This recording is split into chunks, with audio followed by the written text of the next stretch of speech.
Hello दोस्तों, good afternoon. स्वागत है आप सबका शिवकृपा क्लासेज पर। दोस्तों, इस वीडियो में हम लोग आरपीएफ कांस्टेबल व एसआई एग्जाम 2024 के शिफ्ट में पूछे सकने वाले most important GK GS miscellaneous व करंट के प्रश्नों को सॉल्व करेंगे।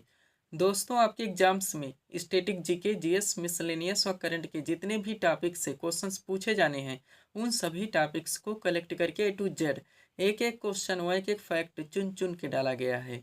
इसके अलावा आपके प्रीवियस ईयर एग्जाम्स के प्रश्नों को भी शामिल किया गया है। साथ में एक्स्ट्रा फैक्ट को पूरी तरह से कवर करने का प्रयास किया गया है। तो दोस्तों, आप लोग इन्हें कॉन्सेंट्रेट होकर सॉल्व करें। क्वेश्चंस कम सॉल्व होने पर पुनः प्रश्नों का रिवीजन करें, ताकि आरपीएफ कांस्टेबल व एसआई एग्जाम 2024 में आप लोग जीके जीएस मिसलेनियस व करंट के टॉपिक से अच्छा स्कोर कर सकें। ध्यान रखें दोस्तों, आपके एग्जाम में आपका पूरा स्टैटिक जीके यानी कि हिस्ट्री, पॉलिटी, जियोग्राफी, इकोनॉमिक्स, पूरा आपका मिसलेनियस यानी विविध का चैप्टर, पूरा आपका जीएस यानी कि जनरल साइंस और करंट अफेयर्स, इन सभी टॉपिक्स का अच्छा खासा वेटेज है। पूरे 50 क्वेश्चंस आपके इन सभी टॉपिक से पूछे जाएंगे। तो चलिए दोस्तों, ज़्यादा समय न लेते हुए हम लोग इन सभी मोस्ट इंपॉर्टेंट प्रश्नों को सॉल्व करना शुरू करते हैं। दोस्तों, क्वेश्चंस को स्टार्ट करेंगे हम लोग जीके के टॉपिक से। पहला क्वेश्चन है हमारा, अस्पृश्यता का अंत भारतीय संविधान के किस अनुच्छेद में वर्णित है? करेक्ट आंसर होगा अनुच्छेद 17 में। फर्स्ट क्वेश्चन दोस्तों हमारा किस टॉपिक से लगा हुआ है? मूल अधिकार से यानी कि फंडामेंटल राइट्स से, जो कि आपका सुपर टॉपिक है, ट्रेंडिंग टॉपिक है, एवरग्रीन टॉपिक है। बहुत सारे क्वेश्चंस, बहुत सारे फैक्ट इस टॉपिक से निकलते हैं, जो कि आपके एग्जाम में कंटिन्यू पूछे जाते हैं। तो सब कुछ पूरी तरह से कलेक्ट करके सीट आपके सामने लगा दी गई है। अगर इस सीट को आप अच्छे से प्रिपेयर रखते हैं, इस टॉपिक से रिलेटेड कोई भी क्वेश्चन आपके एग्जाम में किसी भी टेंट से पूछाते हैं, ना क्वेश्चन आपसे मिस होंगे और ना ही क्वेश्चन आपसे गलत होंगे। तो चलिए दोस्तों, इस सुपर टॉपिक्स को हम लोग पूरी तरह से कंप्लीट करना शुरू करते हैं। क्वेश्चन था हमारा, अस्पृश्यता का अंत भारतीय संविधान के किस अनुच्छेद में वर्णित है? करेक्ट आंसर होगा अनुच्छेद 17 में। अब थोड़ा सा दोस्तों इस सीट को अपने सामने करते हैं। देखिएगा, इंपॉर्टेंट पॉइंट्स के जरिए इस टॉपिक को पूरी तरह से कंप्लीट किया गया है। पहला पॉइंट है हमारा, भारतीय संविधान में मूल अधिकारों का वर्णन संविधान के अनुच्छेद 12 से 35 तक है, जो कि संविधान का भाग 3 है। नेक्स्ट, प्रारंभ में मूल अधिकारों की संख्या 7 थी, लेकिन 44वें संविधान संशोधन 1978 के द्वारा संपत्ति के अधिकार को मूल अधिकार से हटाकर एक विधिक अधिकार यानी कि एक कानूनी अधिकार बना दिया गया और अनुच्छेद 300 का में जोड़ दिया गया। तब से वर्तमान में टोटल मूल अधिकारों की संख्या 6 है। दोस्तों ध्यान दीजिएगा, हमारे एक कॉन्सेप्ट से एक दोस्तों सेंटेंस से बहुत सारे क्वेश्चंस, बहुत सारे फैक्ट निकलते हैं, जो कि आपके एग्जाम में कंटिन्यू पूछे जाते हैं। तो सब कुछ आपको पूरी तरह से प्रिपेयर करके चलने हैं। अब आगे दोस्तों, सबसे पहले आप लोग उन 6 मूल अधिकारों को देखेंगे, जहां से आपके एग्जाम में डायरेक्टली क्वेश्चंस बनते हैं। सबसे पहले आता है दोस्तों आपका समानता का अधिकार, जिसका प्रावधान भारतीय संविधान के अनुच्छेद 14 से लेकर 18 तक है। दूसरा है आपका स्वतंत्रता का अधिकार, जिसका प्रावधान भारतीय संविधान के अनुच्छेद 19 से लेकर 22 तक है। नेक्स्ट, तीसरा है हमारा शोषण के विरुद्ध अधिकार, जिसका प्रावधान भारतीय संविधान के अनुच्छेद 23 से लेकर 24 तक है। चौथा है आपका धार्मिक स्वतंत्रता का अधिकार, जिसका प्रावधान भारतीय संविधान के अनुच्छेद 25 से लेकर 28 तक है। पांचवा है आपका संस्कृति एवं शिक्षा संबंधी अधिकार, जिसका प्रावधान भारतीय संविधान के अनुच्छेद 29 से लेकर 30 तक है। और छठा दोस्तों आपका संवैधानिक उपचारों का अधिकार, जिसका प्रावधान भारतीय संविधान के अनुच्छेद 32 में। सब कुछ आपको पूरी तरह से प्रिपेयर रखने हैं। हम आपको बताना चाहेंगे दोस्तों, आपके एग्जाम में जो पूरा 50 क्वेश्चन का वेटेज है, जिसमें आपका पूरा स्टैटिक जीके आएगा, पूरा आपका जीएस आएगा, पूरा आपका मिसलेनियस आएगा, पूरा आपका करंट भी आएगा। इनके पूरे पाठ्यक्रम को हमारे द्वारा 28 पीडीएफ में पूरी तरह से कंप्लीट कर दिया गया है, और ये पीडीएफ दोस्तों अभ्यर्थियों को दिए जा रहे हैं। ध्यान दीजिएगा दोस्तों, आपके एग्जाम में पूरा फाइट जीके जीएस और करंट का ही है। आप अच्छे से इसको प्रिपेयर कीजिएगा। अब चलिए दोस्तों, यहाँ से आपके हर आर्टिकल से क्वेश्चंस बनते हैं, आप लोग जानते हैं। तो सब कुछ आप लोग continue A to Z complete करेंगे। देखिएगा, पहला पॉइंट है हमारा, विधि के समक्ष समानता का अधिकार संविधान के किस अनुच्छेद में है? करेक्ट आंसर होगा अनुच्छेद 14 में। नेक्स्ट, अनुच्छेद 15 का संबंध किससे? दोस्तों ध्यान दीजिएगा, मैं आपको बार बार बताता हूँ। क्या होता है दोस्तों, कभी कभी आपके क्वेश्चन में डायरेक्ट कॉन्सेप्ट दिए जाते हैं, आपके ऑप्शन यानी कि विकल्प में आर्टिकल दिए जाते हैं, आपको आंसर करने होते हैं, जैसा कि पॉइंट नंबर 1 है हमारा। लेकिन कभी कभी दोस्तों क्वेश्चन के ट्रेंड को चेंज कर दिया जाता है, आपके क्वेश्चन में डायरेक्ट आर्टिकल दिए जाते हैं, आपके ऑप्शन यानी विकल्प में दोस्तों कॉन्सेप्ट दिए जाते हैं, आपको आंसर करने होते हैं। तो हर ट्रेंड से आपको क्वेश्चंस को पूरी तरह से प्रिपेयर रखने हैं। एक बात कहना चाहेंगे दोस्तों, ऑलरेडी जितने भी लोग पीडीएफ ले चुके हैं या ले रहे हैं, आप थोड़ा सा इन्वेस्ट जरूर करें दोस्तों, इनका प्रिंट आउट निकलवाएं, अच्छी खासी सीट बन जाएगी।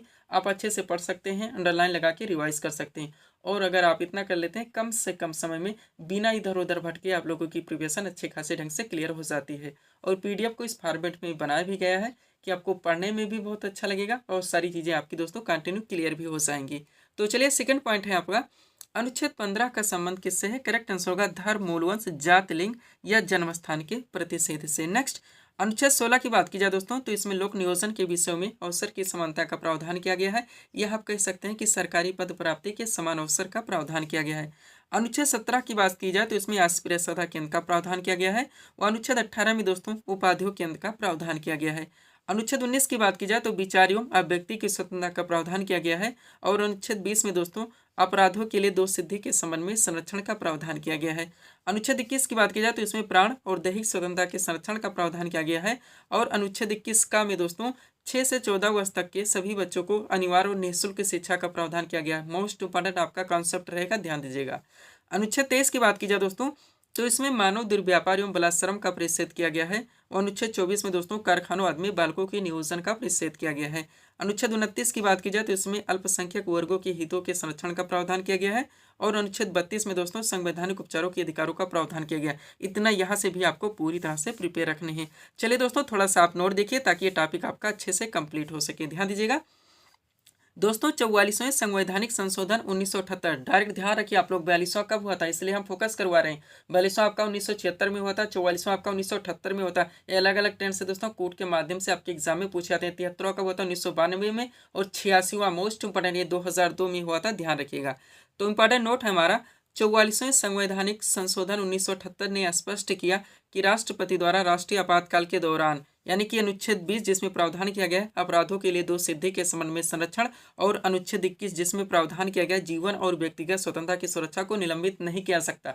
डाकली आपके एग्जाम में क्वेश्चंस बनते हैं कौन कौन से दोस्तों हमारे फंडामेंटल राइट्स हैं यानी मूल अधिकार हैं, आर्टिकल है, अनुच्छेद है जो कि आपातकाल के दौरान भी नष्ट नहीं होते, खत्म नहीं होते या समाप्त नहीं होते।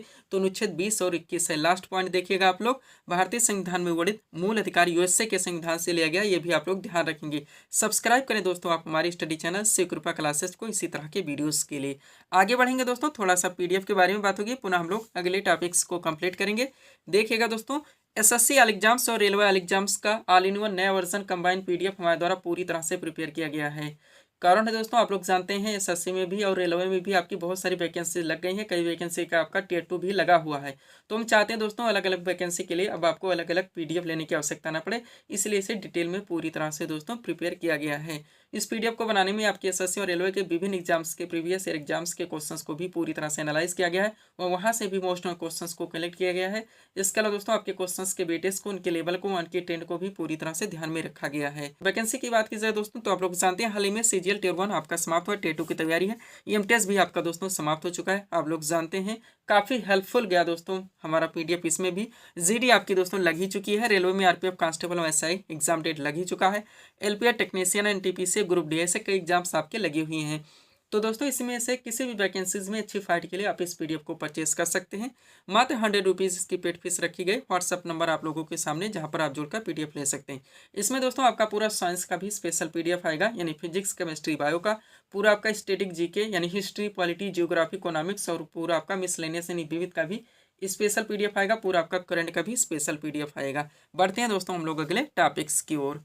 अगला क्वेश्चन दोस्तों आपके सामने है, देखेंगे किस टॉपिक से रखा गया। क्वेश्चन है हमारा देवधर ट्रॉफी किस खेल से संबंधित है? करेक्ट आंसर होगा क्रिकेट से। टॉपिक है हमारा प्रमुख राष्ट्रीय कप एवं ट्रॉफी। आप लोग जानते हैं डायरेक्टली क्वेश्चंस पूछे जाते हैं आगा कप की किस खेल से संबंधित है। ध्यानचंद ट्रॉफी हो गया, नेहरू ट्रॉफी हो गया, आपका दोस्तों सिंधिया गोल्ड कप हो गया, डूरंड कप हो गया, संतोष ट्रॉफी हो गया, किस खेल से संबंधित है। तो जितने भी हो सकते हैं सब कुछ पूरी तरह से कलेक्ट करके सीट आपके सामने लगा दी गई है। इस सीट को आप अच्छे से प्रिपेयर रखते हैं। इस टॉपिक से रिलेटेड कोई भी क्वेश्चन आपके एग्जाम में आते हैं, क्वेश्चन आपसे मिस होंगे और ना ही एग्जाम में आपको तुक्का लगाना पड़ेगा। वो हर टॉपिक्स पूरी तरह से दोस्तों प्रिपेयर करके आपके पीडीएफ में ऐड कर दिए गए हैं जहां जहां से आपके एग्जाम्स में क्वेश्चंस बनने हैं।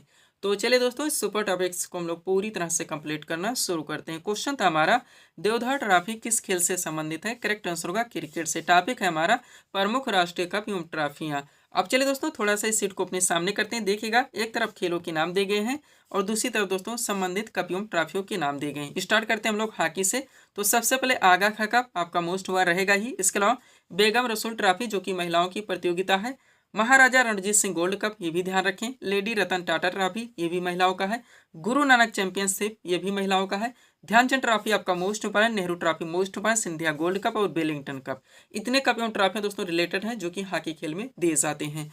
फुटबॉल की बात की जाए दोस्तों तो डीसीएम ट्रॉफी आपका मोस्ट इंपोर्टेंट, डूरन कप आपका 1000 बार पूछा ही गया, ये आपका सुपर रहेगा ही। रोवर्स कप, बीसी राय ट्रॉफी जो कि राष्ट्रीय चैंपियनशिप है। संतोष ट्रॉफी भी आपका सुपर है, ये भी राष्ट्रीय चैंपियनशिप है। सुब्रतो मुखर्जी कप और सर आशुतोष मुखर्जी ट्रॉफी, इतने कप एवं ट्रॉफियां दोस्तों जो कि फुटबॉल खेल से रिलेटेड हैं। क्रिकेट से संबंधित आप लोग देख लीजिए, रणजी ट्रॉफी जो कि राष्ट्रीय चैंपियनशिप है आपका सुपर रहेगा। ईरानी ट्रॉफी हो गया दोस्तों, सीके नायडू ट्रॉफी हो गया, रानी झांसी ट्रॉफी हो गया, देवधर ट्रॉफी आपका सुपर रहेगा ही, और जीडी बिरला ट्रॉफी, ये इतने दोस्तों कप एवं ट्रॉफियां हैं जो कि क्रिकेट खेल से दोस्तों रिलेटेड है, ध्यान रखेंगे आप लोग। आगे बढ़ते हैं। अगला हमारा क्या लगा है दोस्तों, टेबल टेनिस मोस्ट ऊपर है, इससे संबंधित देखेंगे तो बारनाबेले कप जो कि पुरुषों का है, जयलक्ष्मी कप महिलाओं का है, राजकुमारी चैलेंज कप दोस्तों जूनियर महिला का, रामानुज ट्रॉफी दोस्तों जूनियर पुरुष का है। बैडमिंटन से संबंधित आप देखेंगे नारंग कप हो गया, चड्ढा कप हो गया, अमृत दीवान कप हो गया। बास्केटबॉल से संबंधित नेहरू कप, फेडरेशन कप। पोलो से संबंधित देखेंगे एजरा कप हो गया, पृथ्वीपाल सिंह कप हो गया, राधा मोहन कप हो गया, और गोल्फ से संबंधित दोस्तों वाकर कप, सर्गिट कप और राइडर कप, इतने आपको दोस्तों यहाँ से प्रिपेयर रखने हैं ताकि कोई भी क्वेश्चन आपका इस टॉपिक से मिस ना हो। पीडीएफ के बारे में हम आपको ऑलरेडी सब कुछ बता चुके हैं दोस्तों। एसएससी ऑल एग्जाम्स और रेलवे ऑल एग्जाम 2024-25 का नया वर्जन पीडीएफ हमारे द्वारा पूरी तरह से प्रिपेयर कर दिया गया है। इसके अलावा हम आपको बताना चाहेंगे दोस्तों, बिहार एसएससी 10+2 जो 2023 की वैकेंसी थी जिसका एग्जाम अभी तक नहीं हो पाया, इसका नया वर्जन दोस्तों तीसरी बार हमारे द्वारा पीडीएफ कंप्लीट किया गया है। और यूपी ट्रिपल ई से जुड़े दोस्तों विभिन्न वैकेंसीज के जीके जीएस व यूपी स्पेशल में स्टैटिक व करंट के पीडीएफ भी हमारे द्वारा प्रिपेयर किए गए हैं। बढ़ेंगे दोस्तों हम लोग अगले टॉपिक्स की ओर। अगला क्वेश्चन दोस्तों आपके सामने है, देखेंगे किस टॉपिक से रखा गया है। क्वेश्चन है हमारा, भारतीय संविधान में वर्णित समवर्ती सूची की प्रेरणा किस देश के संविधान से ली गई है। करेक्ट आंसर होगा ऑस्ट्रेलिया के संविधान से। टॉपिक क्या है दोस्तों आपका, भारतीय संविधान के विदेशी स्रोत। आप लोग जानते हैं डायरेक्टली क्वेश्चन पूछे जाते हैं कि मूल अधिकार किस देश के संविधान से लिया गया, मूल कर्तव्य कहाँ से लिए गए, राज्य के नीति निर्देशक तत्व कहाँ से लिए गए, संघीय व्यवस्था कहाँ से ली गई, संसदीय शासन प्रणाली कहाँ से ली गई, एकल नागरिकता कहाँ से ली गई है। तो जितने भी हो सकते हैं सब कुछ पूरी तरह से दोस्तों कलेक्ट करके स्मार्ट स्ट्रेटजी के जरिए एक परफेक्ट सीट आपके सामने लगा दी गई है। इस सीट को आप अच्छे से प्रिपेयर रखते हैं। इस टॉपिक से रिलेटेड कोई भी क्वेश्चन आपके एग्जाम में पूछे जाते हैं, ना क्वेश्चन आपसे मिस होंगे और ना ही क्वेश्चन आपसे गलत होंगे। इसी में से दोस्तों आपके एग्जाम्स में ऑलरेडी क्वेश्चंस बनते रहते हैं, वह कंटिन्यू रिपीट होते रहते हैं। तो चलिए दोस्तों इस सुपर टॉपिक्स को हम लोग पूरी तरह से कंप्लीट करना शुरू करते हैं। क्वेश्चन था हमारा, भारतीय संविधान में वर्णित समवर्ती सूची की प्रेरणा किस देश के संविधान से ली गई है। करेक्ट आंसर होगा ऑस्ट्रेलिया के संविधान से। टॉपिक है हमारा भारतीय संविधान के विदेशी स्रोत। स्टार्ट करते हैं दोस्तों हम लोग ब्रिटेन के संविधान से। तो सबसे पहले संसदीय शासन पद्धति मोस्ट इंपॉर्टेंट, विधि का शासन, मंत्रिमंडलीय प्रणाली, एकल नागरिकता आपका सुपर रहेगा ही, द्विसदनीय प्रणाली, विधायी प्रक्रिया और संसदीय विशेषाधिकार व परमाधिकार लेख, इतने उपबंध या प्रावधान दोस्तों ब्रिटेन के संविधान से लिए गए हैं। पूरी तरह से आपको प्रिपेयर रखने हैं। आगे बढ़ेंगे, अमेरिका के संविधान से देखेंगे दोस्तों तो देशिका का विस्तार, न्याय पुनर्विलोकन, न्यायपालिका की स्वतंत्रता, मूल अधिकार आपका सुपर रहेगा ही, उपराष्ट्रपति का पद, राष्ट्रपति पर महाभियोग और उच्चतम न्यायालय तथा उच्च न्यायालय के न्यायाधीशों के हटाए जाने के उपबंध, ये प्रावधान दोस्तों अमेरिका के संविधान से ले गए। आपको पूरी तरह से प्रिपेयर करके चलने हैं। यही वजह दोस्तों हम अपने वीडियोस में कभी ऑप्शन यानी विकल्प से आपको नहीं पढ़ाते, क्योंकि विकल्प से सारी चीजें आपकी कभी क्लियर नहीं हो सकती। क्यों दोस्तों, टाइम टेकिंग होगा और आपको कंफ्यूजन क्रिएट होगी। आगे बढ़िएगा, आयरलैंड के संविधान से आप देखेंगे तो नीति निर्देशक तत्व यानी कि डीपीएसपी आपका सुपर रहेगा ही, राष्ट्रपति की निर्वाचन पद्धति, राज्यसभा में कुछ सदस्यों का नामांकन, ये प्रावधान दोस्तों आयरलैंड के संविधान से लिए गए हैं। कनाडा के संविधान से आप देखेंगे तो सशक्त केंद्र के साथ संघीय व्यवस्था, राष्ट्रपति द्वारा राज्यपालों की नियुक्ति, उच्चतम न्यायालय का परामर्शी न्याय निर्णय और अवशिष्ट शक्तियों का केंद्र में निहित होना, ये प्रावधान कनाडा के संविधान से लिए गए हैं। ऑस्ट्रेलिया के संविधान से देखेंगे तो संसद के जो दोनों संघों की संयुक्त बैठक कराई जाती है, उसके अलावा देशिका की भाषा, व्यापार, वाणिज्य और समागम की स्वतंत्रता तथा समवर्ती सूची आपका सुपर रहेगा, ये प्रावधान ऑस्ट्रेलिया के संविधान से लिए गए हैं।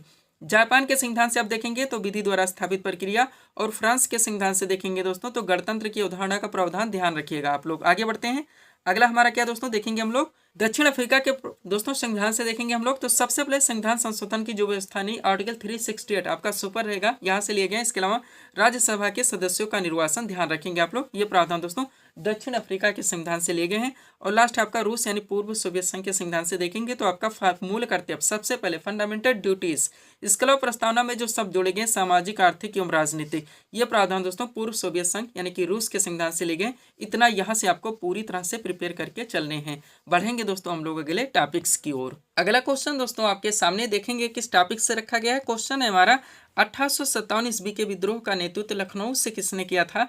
करेक्ट आंसर होगा बेगम हजरत महल ने। क्वेश्चन का टॉपिक क्या दोस्तों आपका 1857 ईस्वी की क्रांति को लेकर। आप जानते हैं दोस्तों आपका सुपर टॉपिक है, बहुत सारे फैक्ट यहाँ से निकलते हैं जो कि आपके एग्जाम में कंटिन्यू पूछे जाते हैं। तो सब कुछ पूरी तरह से कलेक्ट करके सीट आपके सामने लगा दी गई है। इस सीट को आपको पूरी तरह से प्रिपेयर रखने हैं। चलिए शुरू करते हैं हम लोग। क्वेश्चन था हमारा 1857 ईस्वी के विद्रोह का नेतृत्व लखनऊ से किसने किया था।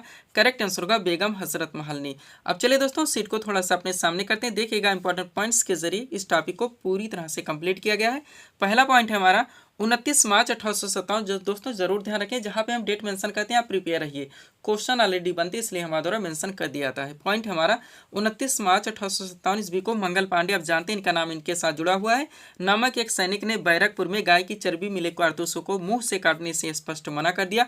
फलस्वरूप उन्हें गिरफ्तार कर 8 अप्रैल 1857 को फांसी दे दी गई। नेक्स्ट, मंगल पांडे का संबंध 34वीं नेटिव इन्फेंट्री यानी एनआई से था। डायरेक्टली क्वेश्चंस आपके एग्जाम में बनते हैं कि किस बटालियन के सिपाही थे, तो ये 34वीं बटालियन के सिपाही थे। नेक्स्ट, 10 मई 1857, ये डेट आप लोग नहीं भूलेंगे। कहाँ से, मेरठ। जरूर ध्यान रखें कि पैदल टुकड़ी यानी 20 एनआई से 1857 ईस्वी की क्रांति की शुरुआत हुई। 1857 ईस्वी की क्रांति के समय भारत के मुगल सम्राट बहादुर शाह जफर यानी कि बहादुर शाह द्वितीय थे। और 1857 ईस्वी की क्रांति के समय भारत के गवर्नर जनरल लॉर्ड कैनिंग थे। पूरी तरह से आपको प्रिपेयर रखेंगे। अगला पॉइंट है आपका 1857 ईस्वी की महान क्रांति के प्रमुख केंद्र और संबंधित नेतृत्व करता है, जहां से आपके एग्जाम में डायरेक्टली क्वेश्चन बनते हैं। आप लोग इसको दोस्तों अच्छे से कलेक्ट कीजिए। देखिएगा पॉइंट आपका क्या है, 1857 ईस्वी की महान क्रांति के प्रमुख केंद्र और संबंधित नेतृत्व करता है। चलिए शुरू करते हैं। बात की जाए दिल्ली से दोस्तों, तो दिल्ली से 1857 ईस्वी के विद्रोह का नेतृत्व किसने किया था, बहादुर शाह जफर ने। और वक्त खान ने सैन्य नेतृत्व किया था। कानपुर से बात की जाए दोस्तों, तो 1857 ईस्वी के विद्रोह का नेतृत्व नाना साहब ने किया था। तात्या टोपे ने यहाँ से सैन्य नेतृत्व किया था। जहाँ पे सैन्य नेतृत्व दिया गया, आप ध्यान रखें क्वेश्चन यहाँ से बनते हैं। आगे बढ़िएगा, लखनऊ से पूछा है दोस्तों, तो बेगम हजरत महल ने किया था। झांसी से रानी लक्ष्मीबाई ने किया था। इलाहाबाद से लियाकत अली ने किया था। जगदीशपुर से कुंवर सिंह ने किया था। बरेली से खान बहादुर खान ने किया था। फैजाबाद से दोस्तों मौलवी अबदुल्ला ने किया था। और फतेहपुर से दोस्तों 1857 ईस्वी के विद्रोह का नेतृत्व अजीमुल्लाह ने किया था। इतना यहाँ से आपको पूरी तरह से प्रिपेयर करके चलने हैं। पीडीएफ के लिए व्हाट्सअप नंबर लगा हुआ है दोस्तों। बढ़ेंगे हम लोग अगले टॉपिक्स की ओर। अगला क्वेश्चन दोस्तों आपके सामने देखेंगे किस टॉपिक से रखा गया है। क्वेश्चन है हमारा संयुक्त राष्ट्र संघ यानी कि यूएनओ की स्थापना कब हुई थी। करेक्ट आंसर होगा 24 अक्टूबर 1945। क्वेश्चन किस टॉपिक से लगा हुआ दोस्तों, यूएनओ को लेकर आया। तो आप जानते हैं दोस्तों इसकी स्थापना, इनके विभिन्न दोस्तों जो ब्रांचेस हैं, सहयोगी संगठन है, उनकी स्थापना, इनके मुख्यालय, यानी बहुत सारे क्वेश्चन, बहुत सारे फैक्ट यहाँ से निकल आते हैं जो कि आपके एग्जाम में कंटिन्यू पूछते हैं। वो हर टॉपिक्स आपके पाठ्यक्रम को पूरी तरह से प्रिपेयर करके दोस्तों आपके पीडीएफ में ऐड कर दिया गया है, जहां जहां से आपके एग्जाम्स में क्वेश्चंस बनने हैं। तो चलिए सुपर टॉपिक्स को हम लोग पूरी तरह से कंप्लीट करना शुरू करते हैं। क्वेश्चन था हमारा संयुक्त राष्ट्र संघ यानी कि यूएनओ की स्थापना कब हुई थी। करेक्ट आंसर होगा 24 अक्टूबर 1945 ईस्वी में। अब देखिएगा दोस्तों मोस्ट इंपॉर्टेंट नोट के जरिए इस टॉपिक को ए टू जेड पूरी तरह से कंप्लीट किया गया है। थोड़ा सा सीट अपने सामने करते हैं। पहला पॉइंट है हमारा संयुक्त राष्ट्र संघ यानी कि यूएनओ की स्थापना 24 अक्टूबर 1945 को हुई थी। इसका मुख्यालय न्यूयॉर्क संयुक्त राज्य अमेरिका में स्थित है, ध्यान रखेंगे। नेक्स्ट, संयुक्त राष्ट्र संघ की कार्यकारी भाषाएं अंग्रेजी एवं फ्रेंच हैं तथा चीनी हो गया, रूसी यानी कि रसियन, अरबी व स्पेनिश इसकी अन्य मान्यता प्राप्त भाषाएं हैं। संयुक्त राष्ट्र संघ के दोस्तों 6 प्रमुख अंग हैं, महासभा, सुरक्षा परिषद, आर्थिक एवं सामाजिक परिषद, प्रन्यास परिषद, अंतर्राष्ट्रीय न्यायालय तथा सचिवालय। इनमें अंतर्राष्ट्रीय न्यायालय को छोड़कर अन्य सभी का मुख्यालय न्यूयॉर्क संयुक्त राज्य अमेरिका में है। अंतर्राष्ट्रीय न्यायालय का मुख्यालय द हेग नीदरलैंड में है, ध्यान रखेंगे आप लोग। नेक्स्ट, अंतर्राष्ट्रीय शांति एवं सुरक्षा बनाए रखने की जिम्मेदारी सुरक्षा परिषद की है। इसमें 15 सदस्य होते हैं, जिनमें 5 अस्थायी तथा 10 अस्थायी सदस्य होते हैं। नेक्स्ट, 5 अस्थायी सदस्य देशों के नाम तो संयुक्त राज्य अमेरिका, रूस है, फ्रांस है, चीन है तथा ब्रिटेन है। इन्हें किसी भी मसले पर वीटो का अधिकार प्राप्त है। और वर्तमान में संयुक्त राष्ट्र संघ के सदस्यों की संख्या 193 है। इसका नवीनतम सदस्य दक्षिणी सूडान है। हर फैक्ट को आपको पूरी तरह से प्रिपेयर करके चलने हैं। स्टैटिक जीके, आपका पूरा मिसलेनियस, आपका पूरा जीएस और आपके पूरे करंट यानी पूरे पाठ्यक्रम को प्रिपेयर करके आपके PDF को दोस्तों कंप्लीट किया गया है।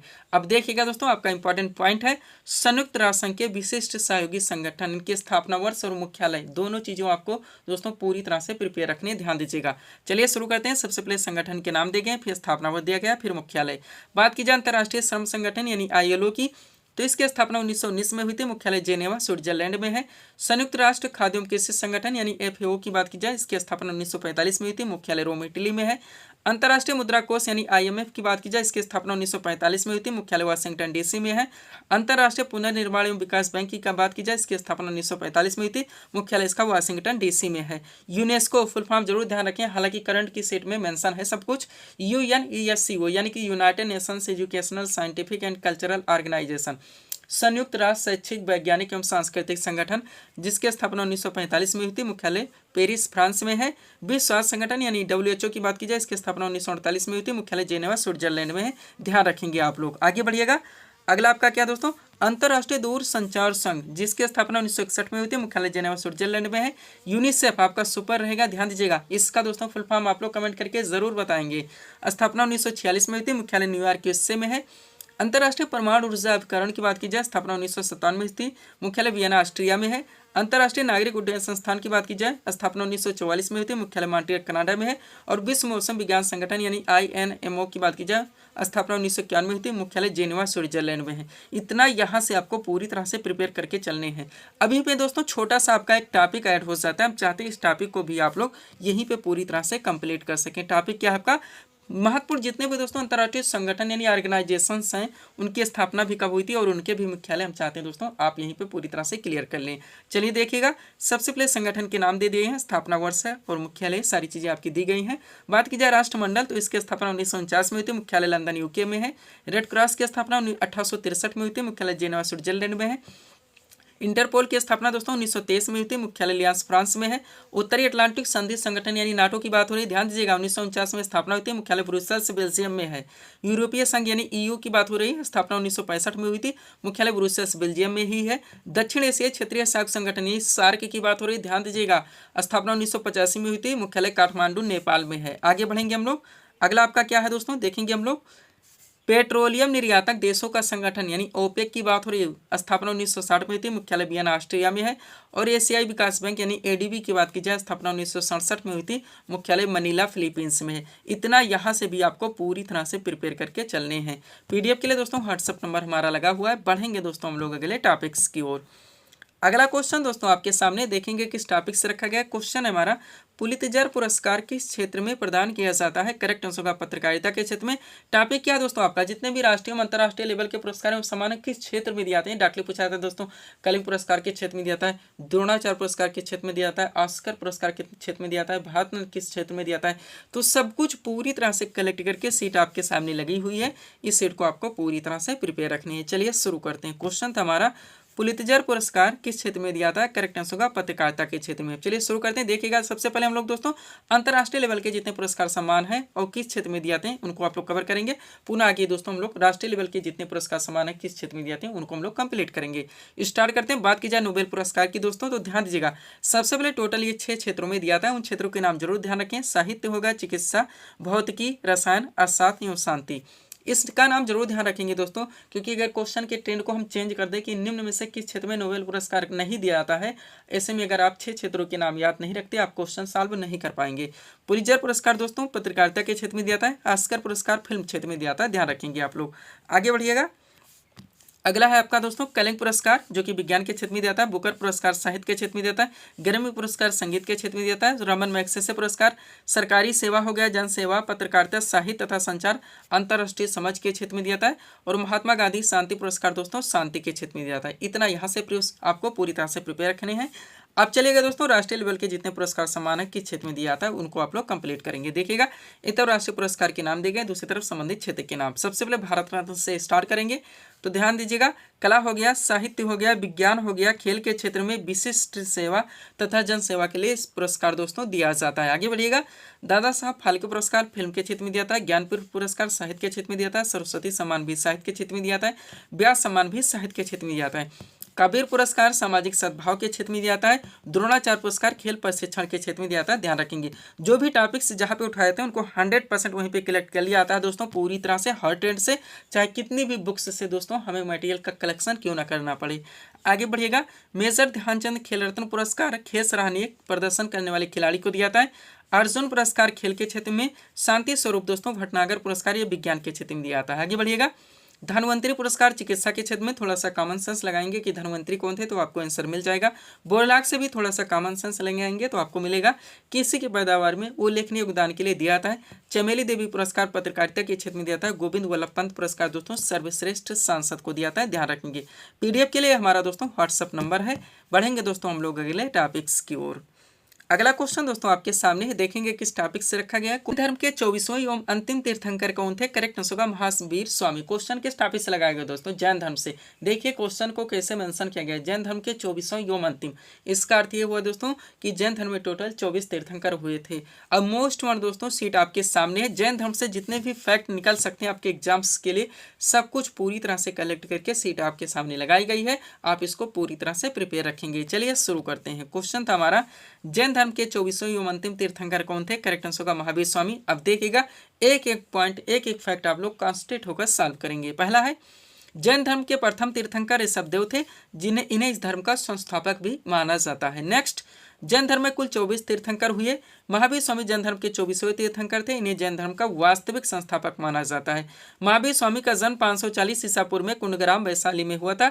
इनके पिता का नाम सिद्धार्थ था जो कि ज्ञात्रिक क्षत्रिय कुल के थे, और माता का नाम तिरसला था जो कि लिच्छवी शासक चेटक की बहन थी। सब कुछ आपको पूरी तरह से प्रिपेयर रखने हैं। आगे बढ़िएगा।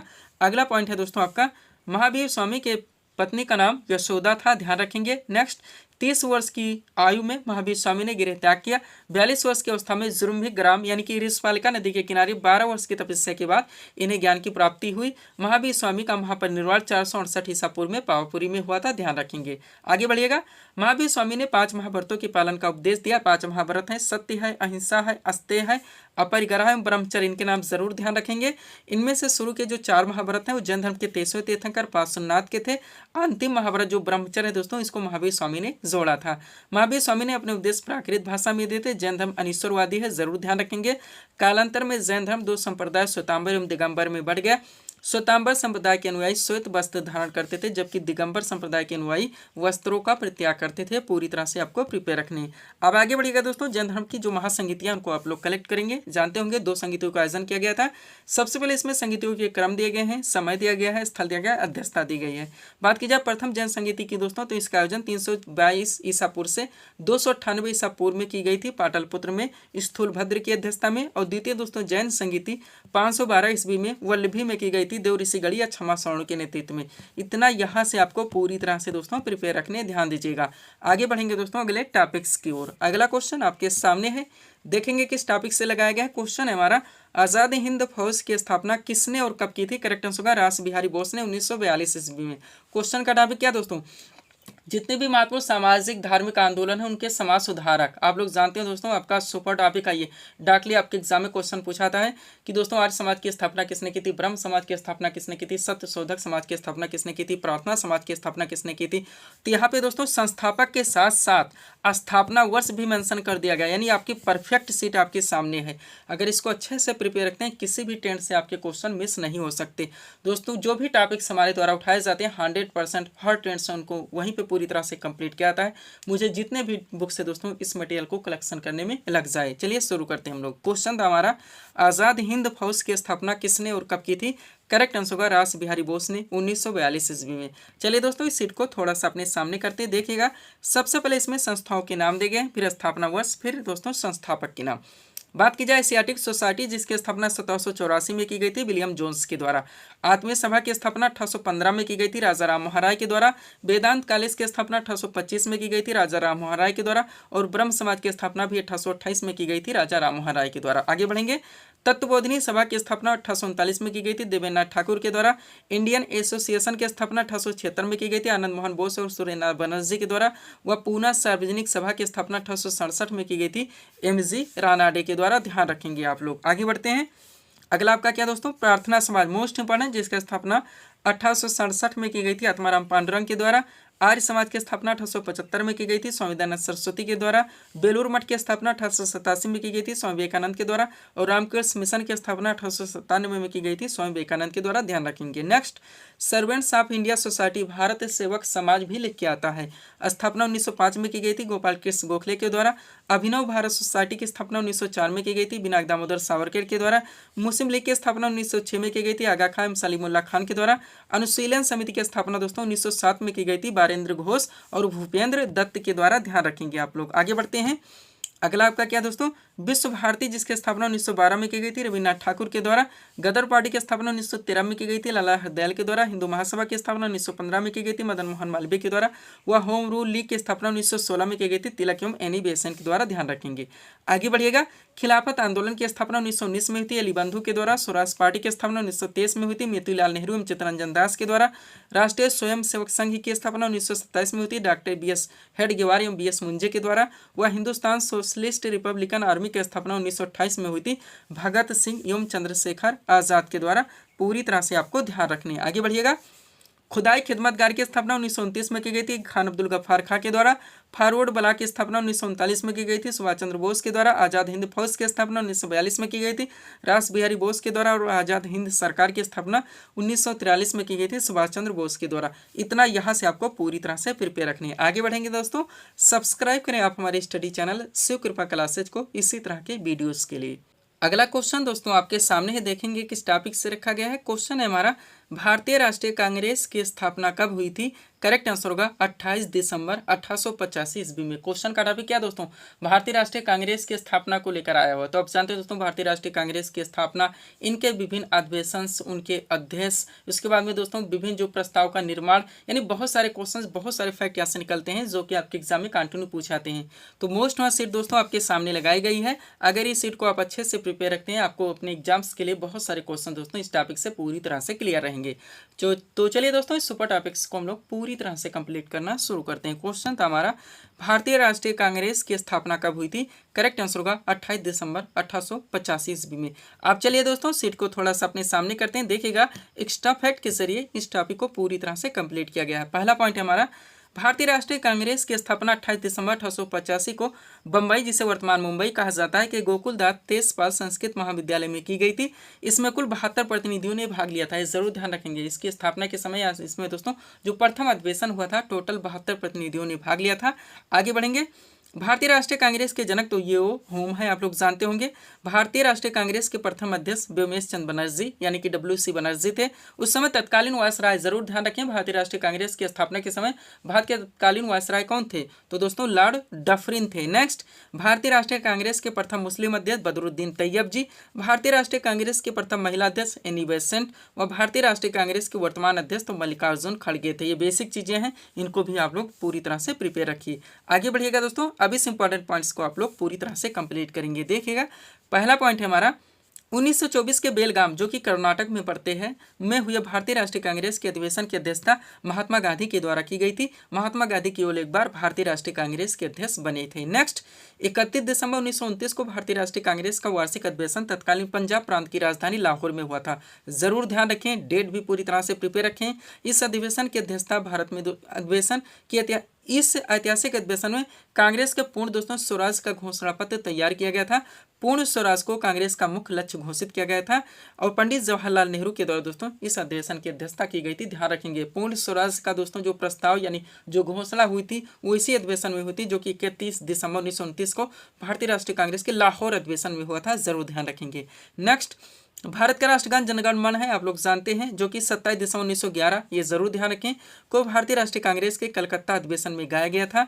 नरम दल और गरम दल के बीच फूट वर्ष 1907 में भारतीय राष्ट्रीय कांग्रेस के सूरत अधिवेशन में पड़ी थी। ये आपके सुपर पॉइंट हैं। इस अधिवेशन की अध्यक्षता डॉक्टर रासबिहारी घोष ने की थी। और इसी के साथ ध्यान रखें, जो वर्ष 1916 का भारतीय राष्ट्रीय कांग्रेस का लखनऊ अधिवेशन हुआ था, इसमें दोस्तों तिलक और एनी बेसेंट के प्रयासों से ये दोनों दल यानी कि गरम दल व नरम दल पुनः एक हुए थे। और इस ऐतिहासिक दोस्तों अधिवेशन सेशन की अध्यक्षता अंबिका शरण मजूमदार के द्वारा की गई थी। यहाँ तक इसको भी आपको पूरी तरह से प्रिपेयर करके चलने हैं। पीडीएफ के लिए दोस्तों ये हमारा व्हाट्सअप नंबर लगा हुआ है। बढ़ेंगे दोस्तों हम लोग अगले टॉपिक्स की ओर। अगला क्वेश्चन आपके सामने है दोस्तों, देखेंगे किस टॉपिक से रखा गया है। क्वेश्चन है हमारा, नॉर्वेस्टर स्थानीय पवन कहाँ पर प्रवाहित होती है? करेक्ट आंसर होगा न्यूजीलैंड में। क्वेश्चन का टॉपिक क्या दोस्तों, विश्व के जो प्रमुख स्थानीय पवन है कहाँ पे प्रवाहित होते हैं। दो ट्रेंड से क्वेश्चन पूछे जाते हैं। एक दोस्तों पौने के नाम दिए जाते हैं, कहाँ पे प्रवाहित होती है, उस क्षेत्र या संबंधित देश या महाद्वीप के नाम आपको बताने होते हैं। दूसरा क्वेश्चन पूछा जाता है दोस्तों आपको कूट के माध्यम से ज्यादातर किन्हीं उनमें से कौन सी गर्म पौने हैं, कौन सी ठंडी पौने हैं। तो क्रम से सब कुछ कलेक्ट करके सीट आपके सामने है, आप पूरी तरह से प्रिपेयर रखेंगे। चलिए शुरू करते हैं। क्वेश्चन था हमारा, नॉर्वेस्टर स्थानीय पवन कहाँ पर प्रवाहित होती है? करेक्ट आंसर होगा न्यूजीलैंड में। चलिए सीट को थोड़ा सा अपने सामने करते हैं। अब सबसे पहले दोस्तों देखिएगा, एक तरफ विश्व की प्रमुख स्थानीय पवनों के नाम दिए गए, दूसरी तरफ संबंधित क्षेत्रों व देश के नाम दिए गए। स्टार्ट करेंगे हम लोग, सबसे पहले गर्म पवनों को कंप्लीट करेंगे। चलिए शुरू करते हैं। बात की जाए चिनूक नामक स्थानीय पवन की दोस्तों, तो ये राकी पर्वत पर प्रवाहित होती है, संयुक्त राज्य अमेरिका व कनाडा में। खमसिन दोस्तों मिस्र में प्रवाहित होती है। सिरोको दोस्तों सहारा मरुस्थल में प्रवाहित होती है। हरमट्टन ये दोस्तों पश्चिमी अफ्रीका में प्रवाहित होती है। लू आप लोग जानते हैं उत्तरी भारत और पाकिस्तान में प्रवाहित होती है। फान नामक स्थानीय पवन ये यूरोप में प्रवाहित होती है, ध्यान रखेंगे आप लोग। आगे बढ़ते हैं। अगला आपका क्या दोस्तों, ब्लैक रोलर जो कि संयुक्त राज्य अमेरिका में प्रवाहित होती है यानी कि चलती है। सांता आना दोस्तों कैलिफोर्निया संयुक्त राज्य अमेरिका में चलती है। यामाओ नामक स्थानीय पवन जापान में चलती है। गिबली दोस्तों लीबिया में चलती है। शामल दोस्तों इराक में चलती है। विरिकफील्ड दोस्तों ये ऑस्ट्रेलिया में चलती है, ध्यान रखेंगे आप लोग। ये विश्व की प्रमुख स्थानीय पवनें थी जो कि गर्म पवनें थी, उनको आप लोग कंप्लीट किए हैं। आगे बढ़ेंगे दोस्तों, अब देखिएगा यहाँ पे विश्व के प्रमुख स्थानीय पवनों के नाम दिए गए, संबंधित क्षेत्र देश दिया गया है। बात करेंगे ठंडी पवनों की। सबसे पहले इसमें मिस्ट्रल जो कि स्पेन व फ्रांस में चलती है। बिल्जर नामक स्थानीय पवन ठंडा प्रदेश में चलती है। पंपायरो दोस्तों पंपास मैदान दक्षिण अमेरिका में चलती है। लेवेंटर ये स्पेन में प्रवाहित होती है। बोरा दोस्तों ये अड्रियाटिक सागर तट पर, और बुरान दोस्तों साइबेरियाई क्षेत्रों में चलती है। इतना यहां से आपको पूरी तरह से कलेक्ट करके चलने हैं। आगे बढ़ेंगे दोस्तों, पीडीएफ के लिए हमारा व्हाट्सएप नंबर लगा हुआ। देखेंगे हमारा अगला टॉपिक क्या है। अगला क्वेश्चन आपके सामने है दोस्तों। क्वेश्चन है हमारा, भारतीय लघु उद्योग विकास बैंक यानी कि सिडबी की स्थापना कब हुई थी? करेक्ट आंसर होगा 1990 ईस्वी में। क्वेश्चन का टॉपिक क्या दोस्तों, हमारे देश के महत्वपूर्ण जितने भी दोस्तों वित्तीय संस्थाएं हैं डाकली पूछे जाते हैं, इसकी स्थापना कब हुई थी। इसके साथ साथ जो भी टेंस से और भी क्वेश्चन निकल सकते हैं उनको दोस्तों यहाँ से क्रम से पूरी तरह से कलेक्ट करके डाल दिया गया है। सीट को आपको पूरी तरह से प्रिपेयर रखनी है। चलिए शुरू करते हैं। क्वेश्चन था हमारा, भारतीय लघु उद्योग विकास बैंक यानी कि सिडबी की स्थापना कब हुई थी? करेक्ट आंसर होगा 1990 ईस्वी में। अब चलिए सीट को थोड़ा सा अपने सामने करते हैं। देखिएगा अब एक तरफ इसमें महत्वपूर्ण वित्तीय संस्थाओं के नाम देखे, दूसरी तरफ स्थापना वर्ष। बात की जाए रिजर्व बैंक ऑफ इंडिया यानी आरबीआई की, तो इसकी स्थापना 1 अप्रैल 1935 को हुई थी। स्टेट बैंक ऑफ इंडिया यानी एसबीआई की बात हो रही है 1955 में हुई थी। भारतीय जीवन बीमा निगम यानी एलआईसी की बात की जाए, इसकी स्थापना 1956 में हुई थी। भारतीय यूनिट ट्रस्ट यानी यूटीआई की बात की जाए, इसकी स्थापना 1964 में हुई थी। आगे बढ़ेगा, भारतीय औद्योगिक विकास बैंक की स्थापना 1964 में हुई थी। साधारण बीमा निगम यानी जीआईसी की बात की जाए 1972 में हुई थी। क्षेत्रीय ग्रामीण बैंक की स्थापना दोस्तों 2 अक्टूबर 1975 में हुई थी, ध्यान रखेंगे आप लोग। आगे बढ़ते हैं। अगला फैक्ट आपका क्या दोस्तों, भारतीय निर्यात आयात बैंक यानी एक्जिम की बात हो रही है, इसकी स्थापना 1982 में हुई थी। राष्ट्रीय कृषि एवं ग्रामीण विकास बैंक नाबार्ड, इसका भी पूरा नाम ध्यान रखिए, national bank for agricultural and rural development. राष्ट्रीय कृषि एवं ग्रामीण विकास बैंक जिसकी स्थापना 1982 में हुई थी। हालांकि सब कुछ करंट में आपके मेंशन है। भारतीय औद्योगिक पुनर्निर्माण बैंक यानी IRBI की स्थापना 1985 में।